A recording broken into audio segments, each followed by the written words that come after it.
Carey and Lance Von Erich against the Great Kabuki and Ravishing Rick Rude. Matt Bourne, Chris Adams, quite a night. Monday night at 8 o'clock. I hope you're here, as the big crowd is. I'm feeling it was for this record-setting crowd. Mr. Marc Lowrance, thank you so much for being our first in-studio, in-person guest on Territory Marks. Thanks for having me. Great to be here. Yeah, this is really it's pretty surreal for me. It Especially, sure is. Yeah. It's our first interview, like, actually kind of in person, too. 'Cause Yeah. normally we're Zoom, and, you know, that's right. first time face-to-face. That's right. A couple of silver right. spoons. That's right. You're more handsome in person. You both are. Listen, the good looks, charm, and sex appeal around this table is going to be world changing. I'm telling you, we are going to blow the roof off the ratings for this sucker. Mark, it is, okay. Paul obviously has a different background with wrestling than I do. I grew up just as a simple fan and loving what I watched on television, going to the live shows, and grew up in the Bay Area, California, for most of my life, even though when I started out, I was in Michigan, and my mom's PE teacher was George the Animal Steel. So that's a whole other story. So he'd wrestle by night and coach by day. But I come out to California, and I've got this basic cable feed being able to watch world-class championship wrestling. And I feel like I grew up with your voice, your face, for decades. And, I mean, it's a pleasure to have you on our show. Face hadn't changed a bit, has it? It really hasn't. It's that Texas sun, I guess, is just doing a number on you. No, it's that Texas lying. Well, nowadays, we are in Los Angeles, so most people would say, "Who's your doctor? Who's your plastic surgeon to keep you so youthful?" But it's not that. It's maybe you got out of the business at just the right time, I guess, right? We're, I won't talk about Texas politics, but hey, I do miss the It's sunshine. a lot like wrestling. It is a lot. It really like is. It It is. really is. Except those people are really serious about it. They are. They're not kayfabing it up. Well, they are kayfabing it, right? They're super kayfabing. They're super kayfabing. Yeah, they kayfabe the poor people of Texas, and That's true.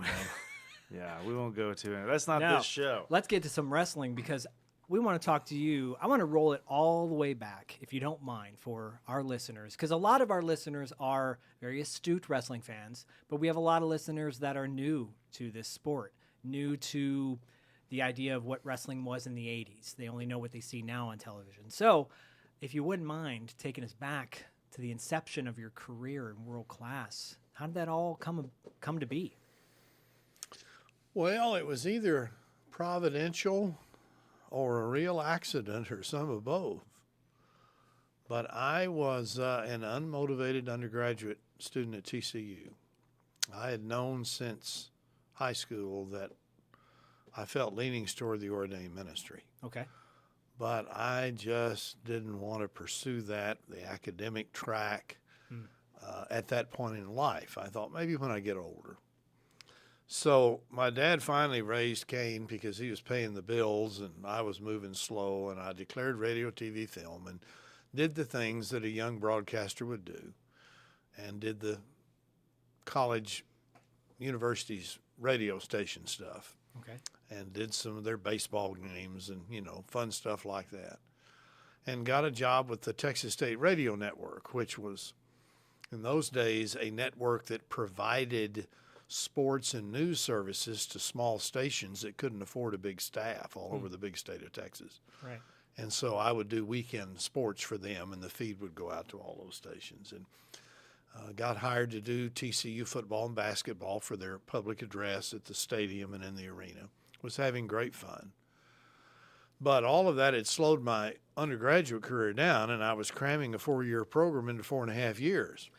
Wow. And so it is the summer that I should have graduated, but I'm going to go back in the fall to finish up because I didn't declare too fast. And I got a phone call from a guy named Steve Harms, who was the number 2 sports guy for the NBC television affiliate in the Dallas-Fort Worth area. Okay. Transplant from Michigan, big hockey fan. He attended the minor league hockey games that I announced. Oh, okay, great. And he was very complimentary, very friendly. We'd become, acquainted with each other. And he said, "Mark, there's getting ready to be a PA job open in the area. Are you interested?" And I thought, yeah, Rangers, Dallas Mavericks, Dallas Cowboys, sure. Sure. Yeah. Why not? What was the name of the hockey team? Sorry, before Yeah. I think. Fort Worth Texans. The Fort Worth Texans. Yep. Okay. The Central Hockey League, they were a farm team for the New York Islanders. Okay. Oh, cool. And then that arrangement changed, and they became the farm team for the then Colorado Rockies, who then moved to New Jersey and became New Jersey Devils. But that was a lot of fun. Hockey was great fun. It was right in the penalty box, chairs, tore the convention center scoreboard console up, nearly broke the promotion. This is funny because you don't think of the hockey in Texas. You know what I mean? We yeah. have the Ice Bats in Austin. Oh, do That was you? our minor league team, the Ice Bats. The minor league hockey team? minor league hockey Okay, because team. my cousin Luke is a big hockey player, and so is his dad Tom. So and they're in Texas. They love hockey. That's so funny. Hockey's in their blood. So you just assumed this PA job was for what you would think of as a major league sport. Yeah. Right. What's it going to be? Now, unbeknownst to me, and I didn't know this till years later, Steve Harms knew Fritz Von Erich and had done some pilot work for what was going to wind up being the syndicated show, which was World Class Championship Wrestling that Bill Mercer hosted, which was still, a couple of years away. I didn't know any of that. I just thanked Steve for the tip. Well, he said, Fritz Von Erich is going to call you. And I thought, oh, no, wait a minute, not wrestling. And you were familiar, obviously, with Fritz at that point. I knew the name, and I had seen the wrestling show on Saturday night that Bill Mercer was hosting. Yeah. And Bill was a great name in our area. Bill covered the assassination of President John Kennedy in 1963. Right. Was right in the middle of all of it. Yeah. And went on and did a lot of things. Had you met him before? Were you familiar with I had never met him. We just respected him because he had done the Dallas Cowboys. And they were back at the Cotton Bowl. And did the Dallas-Fort Worth Spurs, which was the minor league baseball team that was the first ever joint Dallas-Fort Worth venture. Okay. Dallas and Fort Worth had each had their own minor league teams, just like hockey did. The hockey, those fans went crazy when Fort Worth and Dallas played. And those Canadian hockey players were wondering, what is this all about? Right. But they'd sell out, and, even they got into it. Bob Lemieux, who was the coach in Dallas, Bob was in Fort Worth, and Bobby Crom was the coach in Dallas. Okay. They had some blazers made up where the sleeves were perforated. And coaches would get into it, and they'd lean over and rip the sleeve off that jacket, and that, of course, would get the crowd revved up. Amazing. I'm surprised wrestling hasn't adopted that. Why not? Yeah, that's smart. good work. Yeah. Well, anyway, he said, Fritz Von Erich's going to call you. And I knew Bill Mercer was doing it. Bill, as I was saying, was doing the Dallas-Fort Worth Spurs minor league when the Senators moved from Washington to DFW to Arlington in 71. Wow. Okay. Wow. And he got grandfathered in to be their announcer. And so all of a sudden, Bill is doing Major League Baseball. The city of Arlington owned the team, and they owned the broadcast rights, and they weren't paying a Major League salary because they couldn't, because they're off a tax base and a team that was losing money when it first came there. Right. And Bill got frustrated with the salary, and they said, just be patient, Bill, it will come. But Bill quit and got a job in Chicago with the White Sox. Harry Carey, who most fans will remember with the Cubs, Right. who had gotten fired in St. Louis for having the alleged affair with one of the Bush daughters, and incidentally never admitted to it and never denied it. He said, how can I deny a rumor like that? My God, it was so flattering. There I was in my 40s, and this gorgeous heiress, I can't deny that. He was just one of those characters, and he connected with Bill Veeck, who should have owned a wrestling promotion, but owned the White Sox and was the shadow of the Cubs and was doing a lot of gimmicky stuff. And Harry learned to sing "Take Me Out the Ball Game" in the 7th inning and took his shirt off in broadcast from the bleachers. Right. And a disco demolition night and all that crazy stuff up there. Well, Bill was the number 2 guy. Okay. And Bill somehow got it in his mind that Harry's vulgarity was going to get him fired, and Bill would be grandfathered in. Well, he grossly underestimated the relationship that Bill Veeck and Harry Carey had. And one night they were, I think, in Boston after the game at Fenway Park. And all the writers and the players were in the bar after the game. And in those days, a paid telephone call was a dime, 10 cents. Right. And Harry Carey put a dime on his thumb and hollered across the room, "Hey, Mercer!" Captured all the players, all the writers. "Next time I'm going to get fired, pal, would you at least give me a phone call?" And flipped the dime. Wow. Oh, my gosh. Oh, my God. And in a matter of days, Oh, my goodness. the Chicago papers announced that Bill Mercer had been given the axe. No. Wow. No. So back to Texas he came. Yeah. And he went to work for the University of North Texas, which then was North Texas State. And he had connected with Fritz because Bill had done some wrestling when he was a young guy in Oklahoma. And Fritz thought with Bill's great resume, Right. the Rangers, the Cowboys, Major League Baseball, he would add credibility to the wrestling show. And he hired Bill. Well, I knew that story, and I knew Bill was the host of the only show they had then, which was every Saturday night on Channel 11. They recorded it on Monday. The live event was Monday night at Will Rogers. And so when Fritz called me, I already had my gracious decline ready. Right. Because I didn't know anything about wrestling. I had no interest in it. Just, wasn't my thing. Yeah. And Fritz gets on the phone and has this imposing presence, even just in voice, and explains that he wasn't hiring me long term. He needed a 3-week fill-in.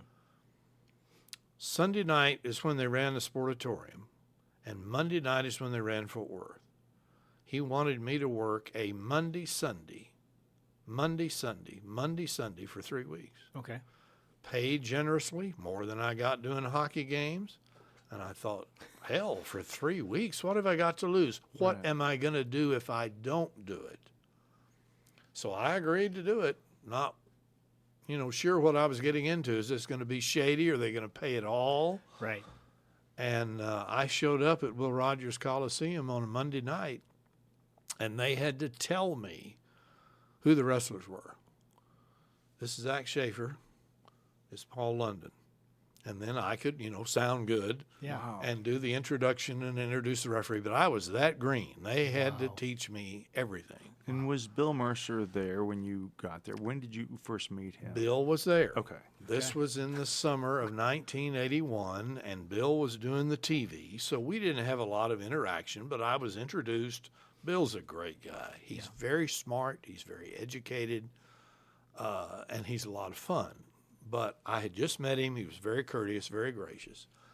And in those days, the state regulated wrestling like it was boxing. They had a doctor present. They had a state timekeeper there. He had to get a license. Oh, wow. So we were all there at the ringside table. And Bill did the TV. And he would go over and do the intro and come over then and sit down and do the play-by-play. He was by himself. Then go over and do the interviews and back and forth.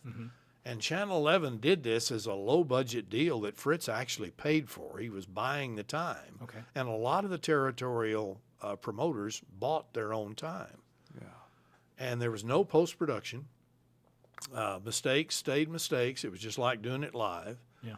And they did it in such a way where they got just into the main event. And they timed it then when they were out of time. Wish you were with us, it's going to be so long, everybody, to bait the crowd, to want to be there in person. Right. Very low production. 2 cameras, one on the edge of the balcony, and one down on the interview set, and they just back and forth is all they did. Well, I worked those 3 nights, and since it was Monday, Sunday, my last night was Sunday night in Dallas. They had paid in cash every night. They were gracious. They were complimentary. They were friendly. They were fun. And so after the 3 weeks, I'm saying, hey, thank you all. Yeah. Now, I've never been around Fritz yet. Okay. In those 3 weeks you had He wasn't there. He may have been around. In the office up above. But, I was just showing up at the building, and he was beginning to slow down a little by then in terms of his ring presence. So I just thanked them and said, if you need anybody again, please give me a call. Oh, we sure will. You know, don't call us. We'll call you. And that sort of thing. And who are you mostly dealing with at this point then? Just whoever was around. Okay. David Manning, who'd been a referee and then on the promotion. Bronco Lubitsch, Ed Watt, who kind of was the office manager at the Sportatorium. Okay. The Fort Worth office was run by Elizabeth Moore, who used to have the promotion themselves back in the days before Fritz did his power play and got it. Okay. And Fritz kept them on kind of as a front, kind of as the local ticket broker. Okay. And they got a piece of the action, and they had a little office there at Will Rogers. Got it. Well, it's now Monday, the next night, and I've gone to my parents' house in Fort Worth to have dinner. And my mother is fixing a meal for me, my sister, my dad, and herself. And the wall landline phone rings. And it's Kathleen D. White, who is Fritz Von Erich's secretary, upstairs at the Sportatorium, saying, we are looking for Marc Lowrance, who has helped with Southwest Sports, which is what the name of the promotion was then, for the last 3 weeks.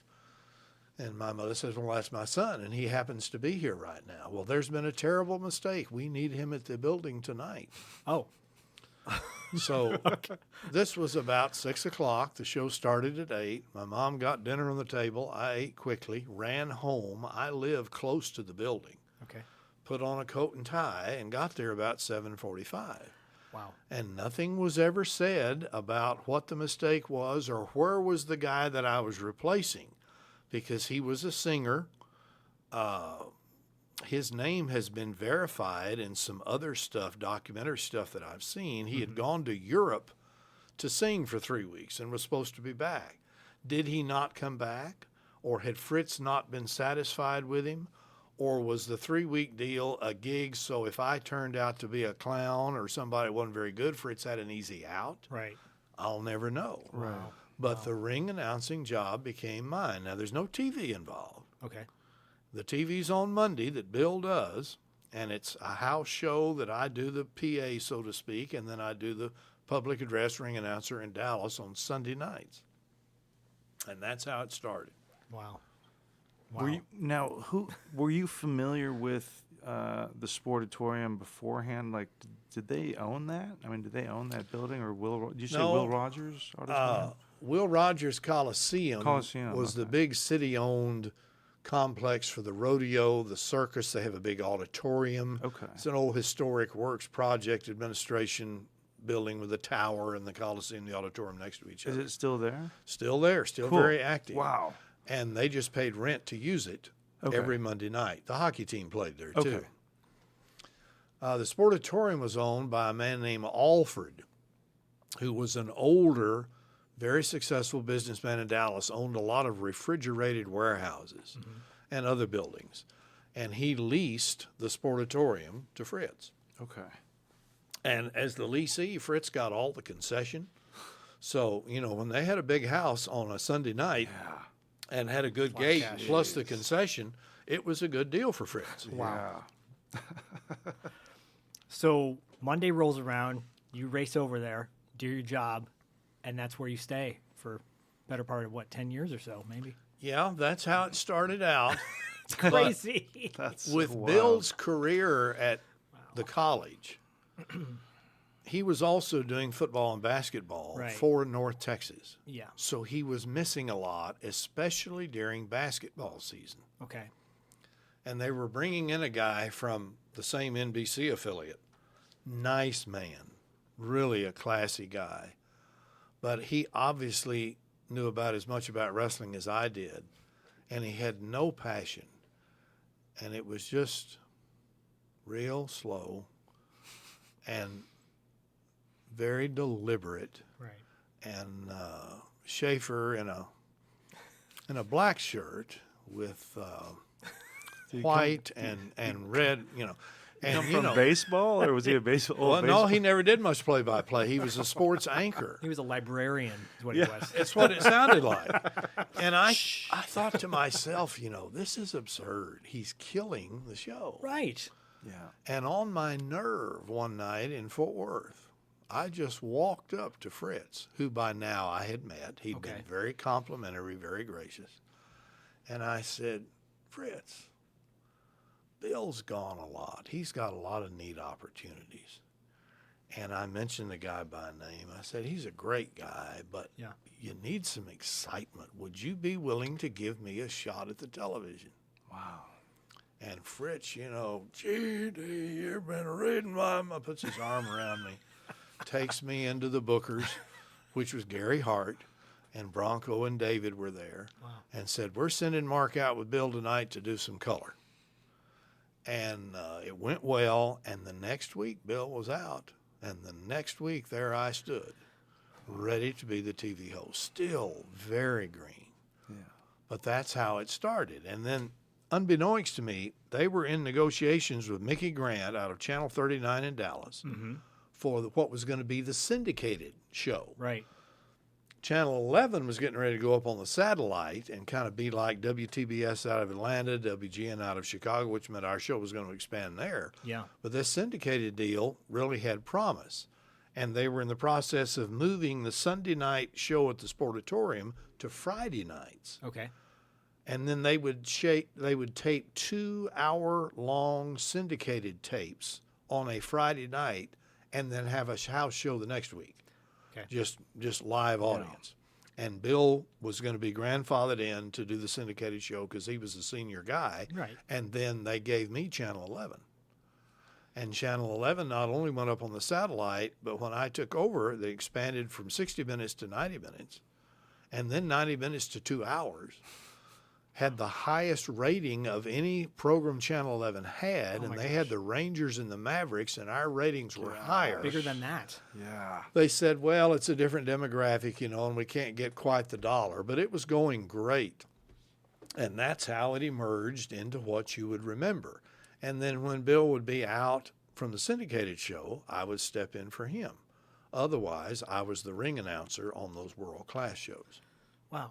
When did it go from just did it ever just become strictly the Sportatorium? That's kind of what it became, right? Did they kind of go away from the Coliseum after a while, or did they keep it kind of in the back pocket for big shows? Or No, Will Rogers was the site for the show every Monday night, which remained the Channel 11 tape, because the syndicated show in Dallas did not change Channel 11 outside it was growing. They still taped that. But the production became so innovative with the world-class show when it started in 82 or whatever year it was. Yeah. With the instant replay, the slow motion, the cameras on the apron, the mics on the cameras, Right. that Channel 11 on their own said, we got to up our game because the production is upstaging us. And so they added a third camera on the apron, and we upped, our show a little bit, and they could do a little bit of post-production. Okay. Especially when there was a major mistake or if we had a death, like Gino Hernandez or somebody, we could go back and add that to the show. But Channel 11 stayed the Will Rogers tape until about the time the Von Erichs got out of it. oh wow, Wow. By the time that Jerry Jarrett bought it, the houses were so low in Fort Worth and the ratings had dropped, they started sending Channel 11 footage from the Sportatorium. okay. But that was in 88 or so. Okay. Because I'm trying to think of footage in my head, and it's always in my mind. I always just I see the Sportatorium, Yeah. and so I try to think of what it would look like. And I'm sure I've seen matches there. I just assumed probably it was the Sportatorium, but It probably was because all of the world-class championship wrestling tapes were done at the Sportatorium in Dallas. okay. So Fort none of Worth's the- show was called Championship Sports on Channel 11, Okay, and it was always done from Will Rogers. I see. Wow. Wow. So, how did you deal with your nerves at that time? Were you nervous going into this? Like once you had those 3 weeks to kind of, you were in the trenches. And how accepting were the wrestlers Yeah. in terms of they're thinking, oh, here's this, were they thinking that you were just like a mark, which you weren't even a mark because you weren't I'm into Mark, wrestling. M-A-R-C. Well, you Mark are. by Duh, You're name. Mark by name, but they're probably thinking, oh, who's this Mark, in the locker room Right. with us, and And you weren't even a mark in terms of wrestling because you were like, I don't even know who any of you are, you know? That must have rubbed some of them kind of wrong. It was kayfabe when I was in the room for about the first 90 days. Wow. And then, it becomes obvious when you're in there. Yeah. And you're sitting down and going over things with the bookers, kayfabe not going to fly. Right. And so they say, well, we'll smarten him up as if though, I hadn't already been. But two things helped me. Number one, Fritz was so complimentary of my work from the get-go. The guys heard that. And, Fritz is the godfather and the owner and the boss. So if Mark's going to be liked, then we need to like him too. Right. Plus, Fritz had this interesting ethic. Monday Night Football was big in those years. Howard Cosell, Don Meredith, Frank Gifford, and they had a great chemistry. And they wore those jackets, with the ABC logo on them. And Fritz always told the boys, we want Bill Mercer and Marc Lowrance to be just as respected by our audience as those guys on Monday Night Football. So you respect them. Now, you can yell and holler at each other. You can yell and holler at them, but don't ever touch them. They're never part of the show. They are to be seen as objective journalistic reporters. And so the favor and that ethic helped us to be kind of aloof, so to speak, as a part of the production so that the fans would respect us. And it worked well. Yeah. Did they maintain that? Yes, they did. Okay, good. There was an exception where I was asked to be the special referee in a mud match between Sunshine and I think the other valet was Raven, I'm not sure. Okay. And the gimmick was I was going to get drug into the mud at the end, which was fine. It was great fun. Right. I still have my apron. I still wear it when I grill out. That's amazing. Sunshine and Raven. Oh, really? Mud match. Oh, that's fantastic. And then there was a night where they grabbed me and choked me in the late 80s. Mark, you've got to sell this. You've got to look scared. Sure. And so I did, and it accomplished whatever they wanted to do. I'm sure it did. Then there was one accidental night. Abdullah the Butcher, the madman with his steel spike. Either I was where he was going to be or he was where I was, and neither one of us knew it. And one of us had to flinch. And it couldn't be him because I wanted him to stay in character as the heel. So I let him attack me, and he had to. It was just the way it worked. We were out on the floor. Yeah.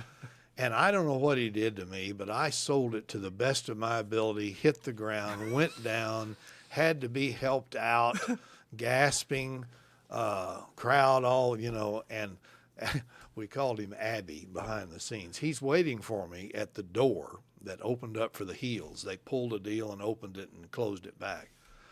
And he had this big grin on his face, and he said, baby, you didn't feel a thing, did you? And I said, Abby, I didn't feel a thing. I told you I know how to do this. I know how to work. And I really didn't. But Amazing. Well, for those that are unfamiliar with Abdullah the Butcher, he's a very imposing person, on camera at least. And his forehead looks like it's just been mashed up with razor blades and hamburger beef. Yeah. And so I can only imagine, no matter how sweet he is outside after that must have been quite an experience for you. I got to see Abby. It'll be 3 years ago this summer at the Gathering in Charlotte, North Carolina. Okay.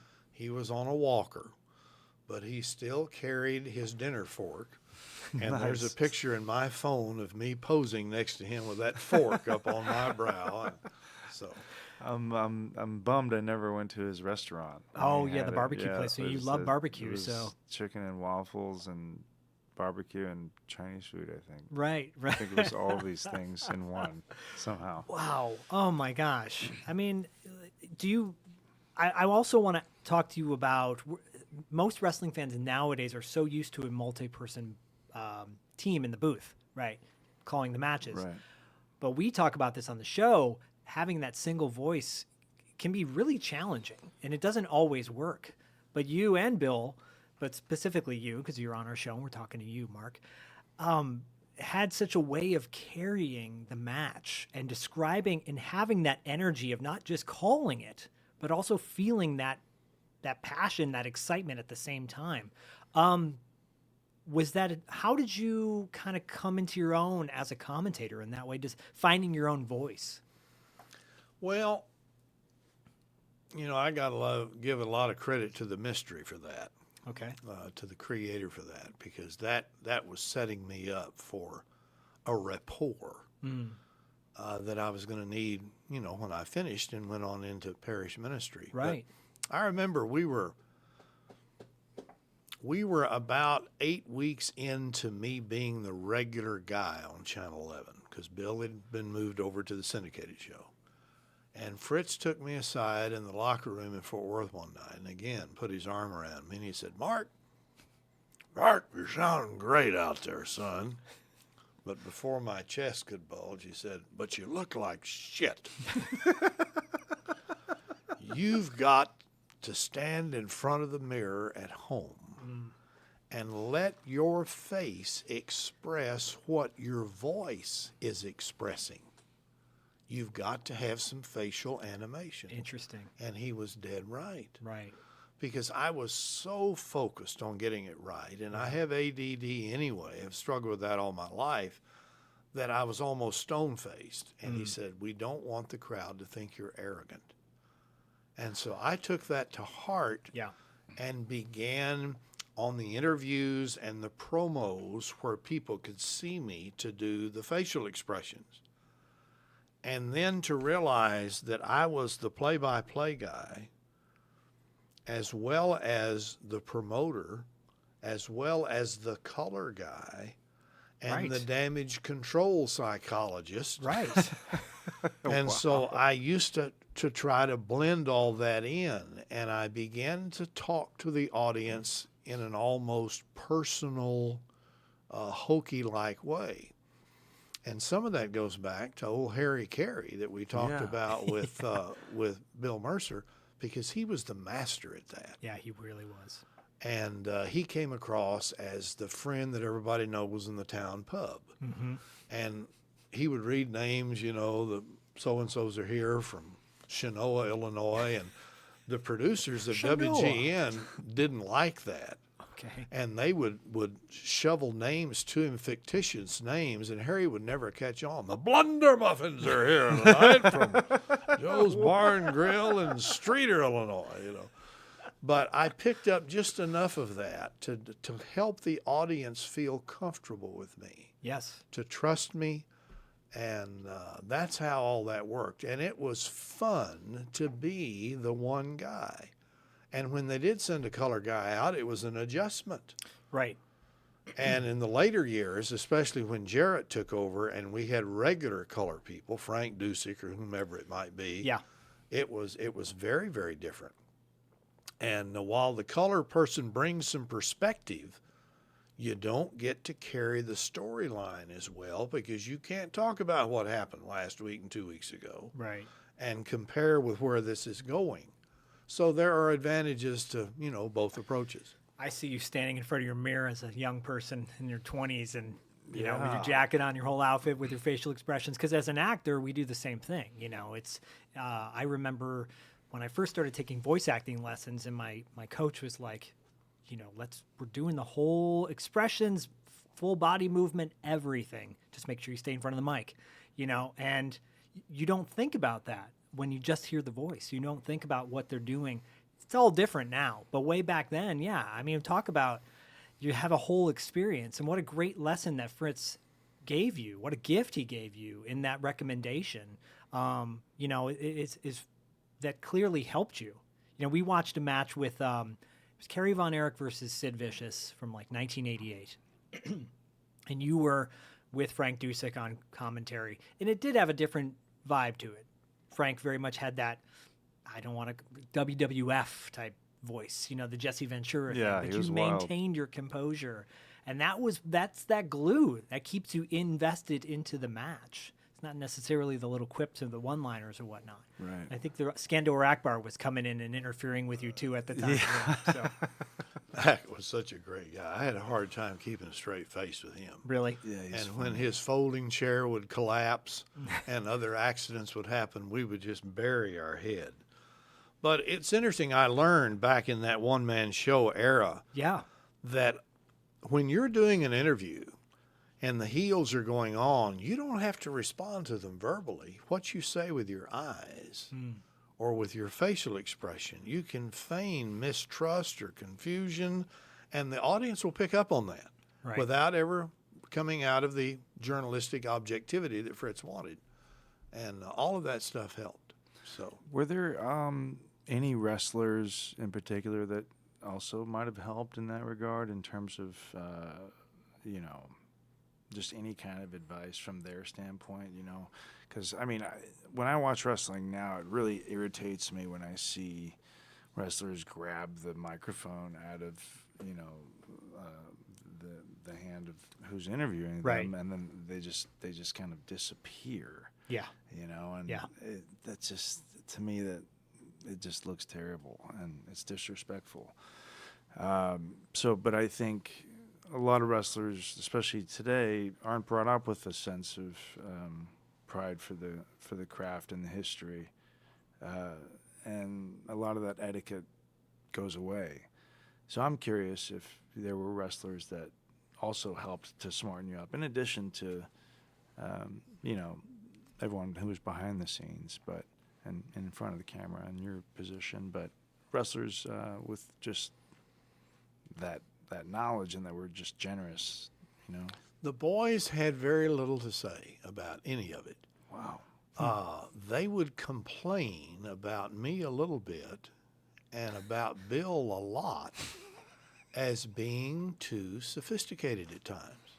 Really? Because Bill grew the beard because he was teaching at the university, and we would each say things that would put an intellectual twist, just drop in here and there. Right. But what the guys didn't realize is that was enabling us to reach a segment of culture that normally wouldn't watch wrestling. Absolutely. But they liked the psychology and whatever they would describe it. I just met with a guy in January of this year that gave me a set of railroad books because he was in a publishing company in Dallas in the 80s, and he wrote me a letter about his delight in watching me on Channel 11. It was very complimentary. And he talked about some of the things we're talking about and verbalized it better than I can. And I don't know what the deal was. I never got back with him, never thanked him until this year. Okay. And I found him now way up in years and took the books and met him for lunch and showed him the letter and thanked him after all these years for the nice letter. But he was an example of a segment of audience that would not watch wrestling if it were not for Fritz's ethic and the ability we had to give some psychological perspective to what is going on and just drop it in. Don't belabor it. Don't overdo it. Yeah. Because you plant a seed and intelligent people will pick it up and run with it. Yeah. And that worked for us. Yeah. And so I remember trying to explain that to the boys, and some of them would catch on and some of them wouldn't. Sure. But whenever they wanted to get upset, they'd get upset, for example, if I was telling another story or promoting another card or making another reference and not actually calling what was in the ring. They wanted me to describe everything they were doing.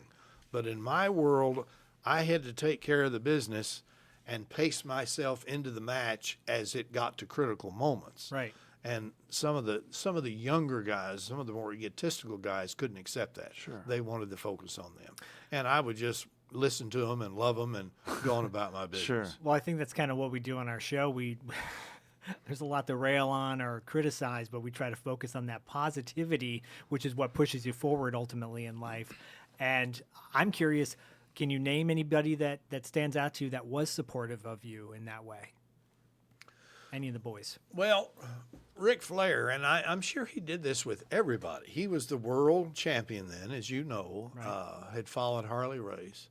And he presented himself so well on interviews and projected his personality so well. He would always come to Fort Worth or Dallas, get 14% of the gross whenever he appeared in those days. And he would start the interview by saying, Marc Lowrance, you are without a doubt one of the finest young wrestling announcers we're blessed to have, and all, things like that, just classy That's cool. stuff. Yeah. And he would back that up privately as well, which was very affirming and very nice. And the Akbars, the Arman Hussein, some of the good heels that had a better personality anyway, would also be complimentary, and they would want to have a friendship. They'd want to have a relationship.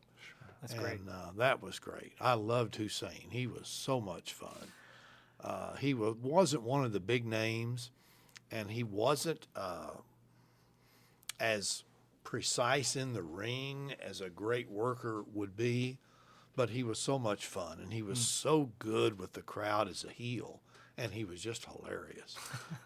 He and I became great buddies. That's fantastic. Nice. On our show, we each cover one match from the territories, so we cover 2 matches per episode, and it makes me wonder, is there 1 or 2 matches that stand out in your opinion that you are proud of as far as your commentating is concerned? Not necessarily the match quality, but how you approached it, verbally. Yeah, there were some. All of it was fun. All of it was important because you're always building towards something greater. Right. One night I'll never forget that I didn't have anything to do with in terms of television. I was just the ring announcer. Was the slamming of the cage door with the Freebirds and the Von Erichs when the Birds went heel at Reunion Arena in Dallas. I thought that was brilliantly done. Kerry winning the world title in '84, that was at Texas Stadium, and that was a syndicated tape. That wasn't my show.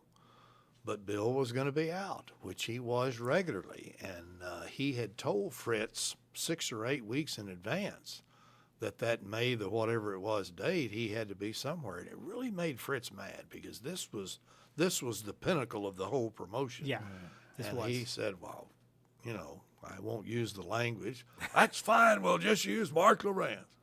Yeah. And so that became, my day, and so I got to call Kerry winning the world title. We covered that match on the show. Yeah. That was your pick, actually. Yeah, it's great.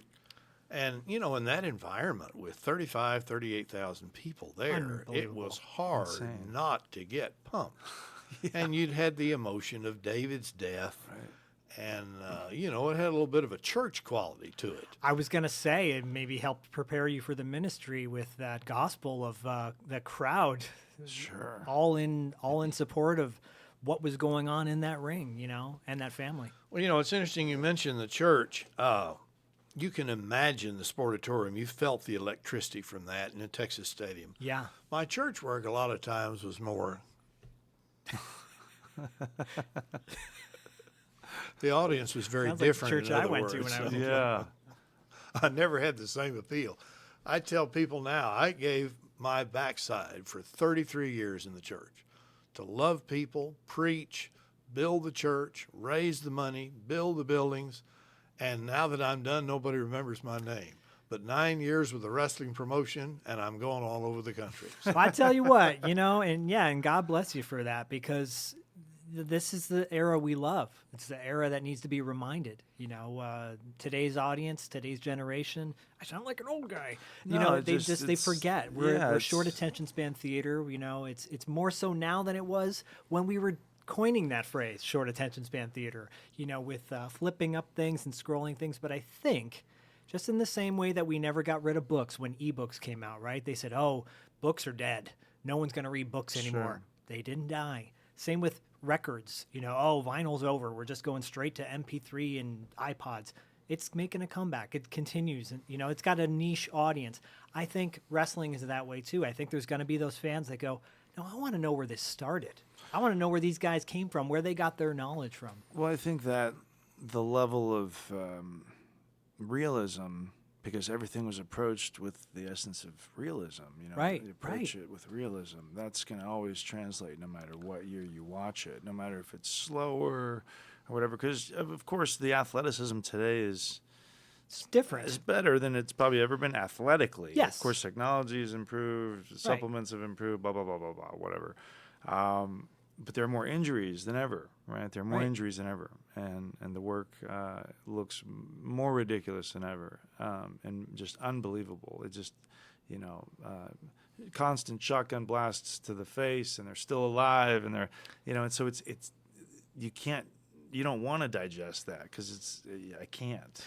No. And so when you think of territory wrestling in which the participants themselves kayfabed their own families into believing it was real, you're damn well going to believe what you're seeing, right? Because they're presenting it as real as they can.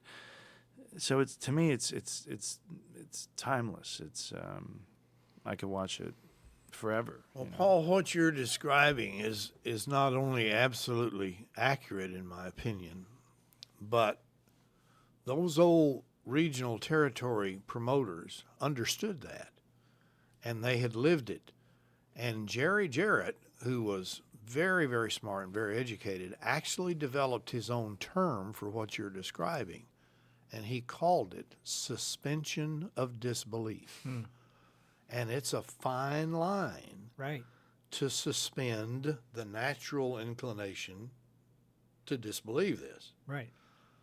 And what's happened in recent years is they've gone too far the other way with the acrobatic talent, the wild stunts. I mean, when we used to have a chair shot, that was pretty rare. Yeah. And when you took a chair shot, we didn't see you for a few weeks. Right.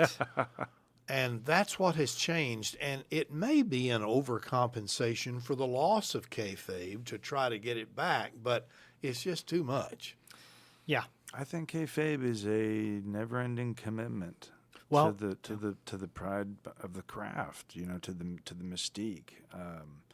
It's a commitment. And I feel that when people think, oh, well, kayfabe's dead, I mean, then you're the one basically admitting to me you lack the commitment to follow through with it all the way and fully commit to it, because that's what kayfabe is. Yeah, hence it really is. Kayfabe Academy, which is Paul's academy, which everybody should go check out, by the way. Go to Instagram and check out Kayfabe Academy. Cheap plug for that, by the way. Yeah, thanks.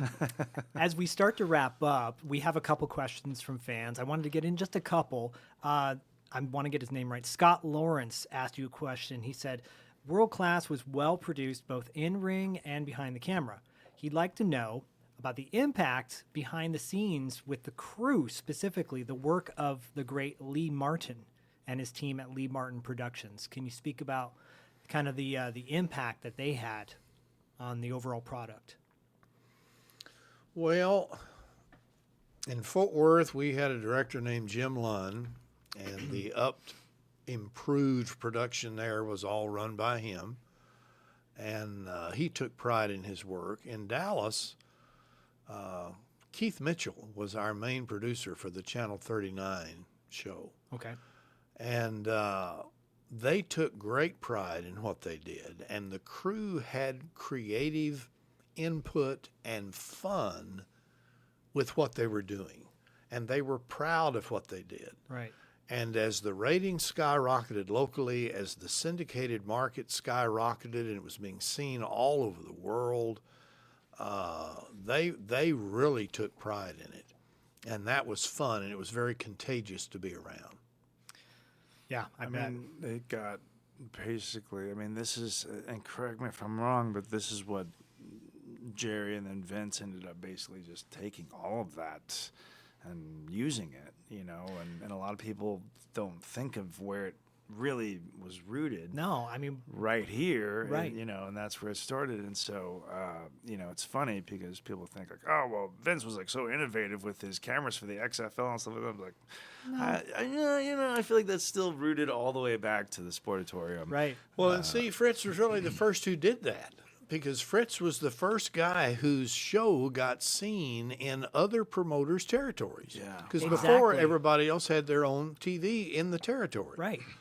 And so that's when people started pressing Fritz to go big, go national, go run against these people. And Fritz, for whatever the reason, whether it was fear of God's judgment because of David's death and the boy's struggles with drugs, or if it was an admirable old allegiance to all those old promoters that, he had known and worked with and helped build his career, he just wouldn't do it. Right. He would send his boys in to help their card and take a percentage of the gate, but he wouldn't run against them until it finally began to go toward Vince.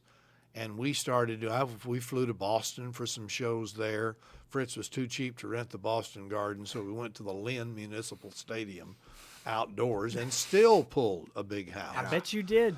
But Fritz wouldn't do that, and that frustration is why so much of the talent then began to give up on world class and take Vince up on his offers. Yeah. But going back to what you're saying, Paul, about how all this got built in the territory days, Fritz may have been doing the first with what we've talked about with the replay and the apron cameras and the sound effects. But think about what Jarrett was doing in Tennessee. They did that whole deal with Andy Kaufman. Right. And that wound up on David Letterman or somebody, Yeah. national television. Yeah. And there's Municipal Kaufman saying Auditorium Coliseum. Jerry Lawler broke his neck, and so those territory people were doing great work. Yeah. And that's what built what became, the WWF, now WWE, and WCW. Right. And sometimes I wonder if people didn't forget that. Well, I want everyone to, go back and watch those old. Thank the gods for YouTube, because you can go on there and check out these old episodes, specifically with Marc Lowrance. LA Wrestle Chick, who has a lot of questions, but I'm going to cut it to one. In your opinion, how did Fritz treat the women wrestlers and the international wrestlers in world class, in your opinion? Fritz was not overly involved in the direct relationships with the talent. Okay. They had their production meetings. The bookers carried out the orders. When Fritz would come down and be involved, he generally just had a friendly rapport and would take an interest in them. Glad to meet you. Thank you for being here. You're doing great. But Fritz was never the boss in that role. While he was the boss, he let his bookers and his other people be the boss. Like David Manning. Yeah. Yep. So Fritz had a good reputation with pretty much everybody that came in, unless they, were upset about their payoff, and that was common for the business. Right. My mom, Carol McKee, she wanted to know if you could have a song play you out to the ring, what would it be? Did you have ring music, or if you didn't, what would that song be? That's a good question. I've never been asked that. We ask the good questions on our show. I never had my own song because, the announcer wasn't that big a deal in terms of the production. Right. Now, my most embarrassing moment on planet Earth occurred regarding a song and my intro. Our big shows were wrestling Star Wars. That's where we went to Reunion Arena, Fort Worth, Tarrant County Convention Center. In about 87, the promotion was waning. It was struggling. And a lot of the people had left that had been a part of its success. Okay. And one of those, I think, but I'm not sure, was David Manning, who had the Star Wars music for the Star Wars shows. Well, I had, in those days, a turntable that had a cassette built into the console of the turntable, which was innovative. Yeah, you sure was. And I said, don't worry about it. I've got the Star Wars record. I'll make a cassette tape, which I did and had it ready. Well, we had a Star Wars show that was just going to be at Will Rogers. It was going to pull probably 5,000 people instead of 12, but it was still a good house. So decent, yep. And I said, I'll take the cassette tape up to James Patman, who was the union guy that worked for the city of Fort Worth up in the sound booth of the Coliseum, to play the Star Wars theme. Because what they did was they had spotlight operators that they paid for. The lights in the building go out, the Star Wars theme plays triumphantly over the PA, and the spotlights dance.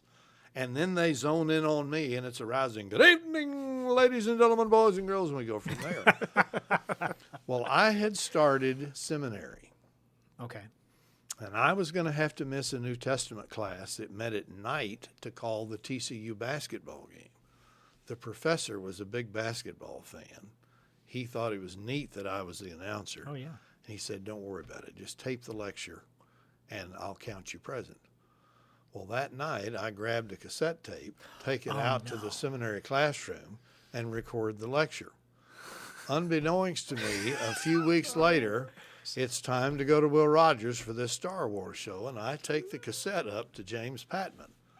And so 6,000 people coming in, the lights go down, and it's not just the fact that it was an academic, it's what it was about. Because instead of the Star Wars theme, you hear Dr. Bill Baird from Bright Divinity School. For Paul, the Hebrew tradition of circumcision referred to a Jewish rite of purification that had internal perspective as well as an outwardly focused experience as well. And I stood there, and there was no place to hide. Oh, my God. No place to run. And the sound guy just kept thinking that song's going to, he just kept turning the volume up. No! Circumcision was, and it just went on and on. And it seemed like it went for an hour. Yeah. Of course, it went for 3 or 4 minutes. And when I got back to the locker room after the first match, it's screaming and profane, and I didn't know what to say. It was, God, he screwed that up, So. Oh, my gosh. That is amazing. I would imagine. I mean, did any of the boys pull some pretty big ribs on you at all? Were there? No, they didn't seem to catch on. I'm not That's a sure. pretty damn big rib on himself. They could hear the exact verbiage of it from where they were, but I got out of that one real easy. Wow. But I have never forgotten that moment. Holy And smokes. that's one story that my church people, when they'd come too for that. They wanted to hear that. I can just imagine these people coming into the stadium and then they start hearing this talk about, That is amazing. That is one of those moments that gets parodied in movies, So, yeah. And we could talk to you another hour on this show, Oh, yeah, right. and especially because I'd love to get your thoughts on the Iron Claw film that came out, but we'll save that for another time, I think. I would love another time if possible because I still have so many questions, both for me personally, but as a Mark as well, just because, we didn't even really delve into much of the wrestling. But, right. I mean, this has just been fantastic. Absolutely. I could just listen to you all day. Well, let's just make it happen. Yeah, let's make this a regular thing. Yeah. Now, we did have David Manning on earlier in the year. That was via Zoom, and he was gracious to give his time as well. And at one point down the road, maybe we can get the 4 of us together in a room and have a I would love to see David. David called me, it's been years ago now, when his mother passed, and asked if I would do her funeral, which was a very high compliment. That is, yeah. And I had a funeral that day already scheduled. People are just dying to get my attention anyway. But anyway, I couldn't do it, and I felt bad. And I haven't heard from David, and he's been out a lot again since the Iron Claw came out. He's a great guy and a very creative mind. Very important part of the promotion. Was the booker for a while. Yes. In the later years. Right.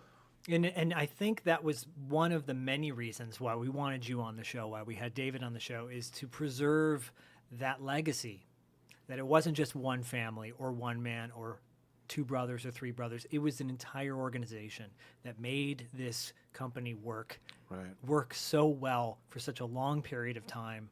And having you just come on and reminisce a few stories was a pure honor. So thank you so much again for being on our show. Honor for me to be here. Yes. Appreciate your friendship, and we'll do it when you want to. Absolutely. Thank you so much. Thank you.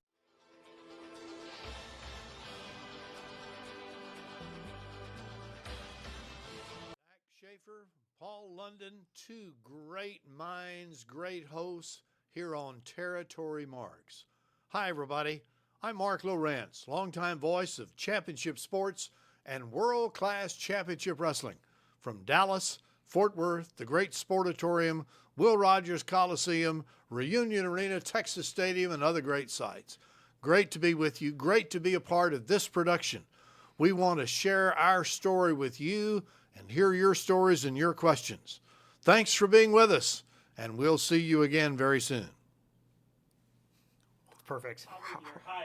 Wow. Hello. Oh, my Yeah, we're God. good. We're good. Wow. That's it. That was amazing. Wow. Yeah.